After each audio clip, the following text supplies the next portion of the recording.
लोक जनशक्ति पार्टी की लड़ाई में चाचा और भतीजा अब एक दूसरे को अपना दम दिखाने में जुटे। चिराग पासवान पहले से एलजेपी के राष्ट्रीय अध्यक्ष हैं। उनके बगावती चाचा पशुपति कुमार पारस भी अब खुद को उस पार्टी का राष्ट्रीय अध्यक्ष बताने में जुटे। राजनीतिक दौर पर शुरू हुए ये लड़ाई पारिवारिक और सार्वजनिक स्तर पर जा पहुंची। इस बीच दोनों शक्ति प्रदर्शन करने की तैयारी कर रहे हैं। सुप्रीम कोर्ट में गुरुवार को राज्य बोर्डों की 12वीं कक्षा की परीक्षा रद्द करने की मांग वाली याचिका पर सुनवाई। इस दौरान कोर्ट ने सभी राज्य शिक्षा बोर्डों को निर्देश दिया कि वो 31 जुलाई तक 12वीं कक्षा का रिजल्ट करें घोषित। साथ ही कोर्ट ने उन्हें 10 दिन में इंटरनल असेसमेंट स्कीम तैयार करने के लिए कहा। एशिया के सबसे अमीर बिजनेसमैन और देश की सबसे बड़ी कंपनी रिलायंस इंडस्ट्रीज के चेयरमैन मुकेश अंबानी ने 44वीं एनुअल जनरल मीटिंग की शुरुआत कर दी। रिलायंस इंडस्ट्रीज मार्केट कैपिटलाइजेशन के लिहाज से देश की सबसे बड़ी कंपनी।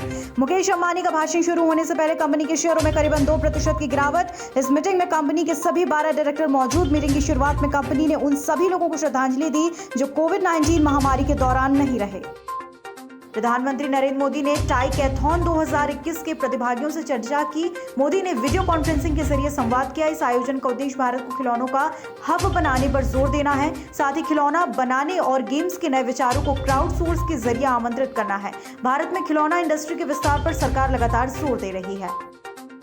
देश के टॉप जीनोम सिक्वेंसर का मानना है कि कोरोना के डेल्टा प्लस वेरिएंट से तीसरी लहर आने के कोई सबूत नहीं। The institute of genomics and integrative biology के डायरेक्टर डॉक्टर अनुराग अग्रवाल ने कहा, हमें इस बात की चिंता होनी चाहिए कि कोरोना की दूसरी लहर अभी खत्म नहीं हुई। देश के कई इलाकों में कोरोना के डेल्टा प्लस वेरिएंट के केस मिले, लेकिन देश के टॉप डॉक्टर्स और जीनोम सिक्वेंसर ने ऐसी आशंकाओं को निराधार ठहराया। उनका कहना है कि कोरोना के इस म्यूटेड स्वरूप का तीसरी लहर से कोई लेना देना नहीं।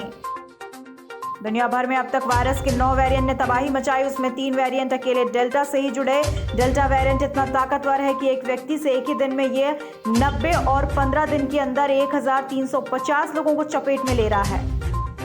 मौसम विभाग ने दिल्ली एनसीआर में तेज हवाओं के साथ हल्की बारिश की संभावना जताई है। आईएमडी के मुताबिक दिल्ली, नोएडा, गाजियाबाद, गुरुग्राम, मानसेर, फरीदाबाद में भी बारिश होगी। इसके अलावा यूपी के हापुड़, मेरठ, पिलखुआ में भी ऐसा ही रहेगा मौसम।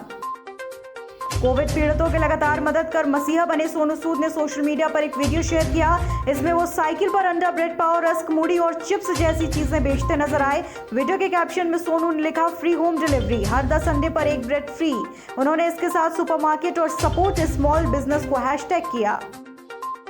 गुरुवार को एक बार फिर सोने चांदी की कीमतों में फिसलन दर्ज।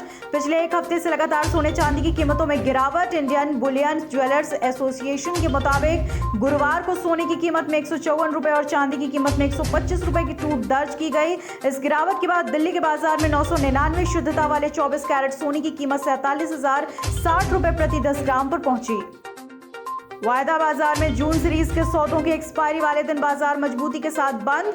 एनएससी का 50 शेयरों वाला निफ्टी 103 पॉइंट यानी 0.66% के उछाल के साथ 15,790 पॉइंट पर रहा। बीएसई के 30 शेयरों वाला सेंसेक्स 393 पॉइंट यानी 0.75% की मजबूती के साथ 52,699 पर हुआ बंद। एजीएम के दिन आरआईएल में लगभग 3% की गिरावट दर्ज।